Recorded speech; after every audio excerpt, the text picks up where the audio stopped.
Sebuah video yang memperlihatkan aksi pencurian viral di media sosial. Pencurian tersebut diduga dilakukan pasangan pria dan wanita. Mereka mencuri sekarung paket yang dimiliki kurir saat sedang mengantarkan paket.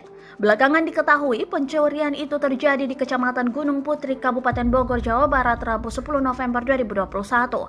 Aksi pencurian itu terekam kamera CCTV. Pelaku diduga ada dua orang, satu laki-laki, satu diduga perempuan. Kanit Reskrim Polsek Gunung Putri AKP Didin Komarudin, Kamis 11 November 2021 dilansir dari Tribunnews Bogor.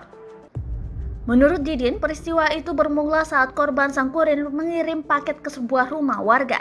Motor korban yang saat itu membawa banyak paket diparkir keluar gerbang rumah yang dituju.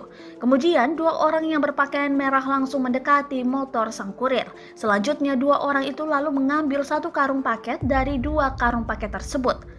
Pada saat itu korban ini masuk, kendaraan yang berisi paket ditinggal di luar. Pada saat korban kembali motor setelah mengantar paket, ternyata isi dari paket tersebut sudah hilang bebernya.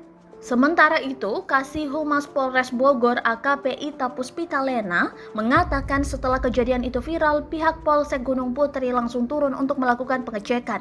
Kemudian dinyatakan bahwa benar ternyata kejadian pencurian karung berisi paket milik kurir itu terjadi di Gunung Putri.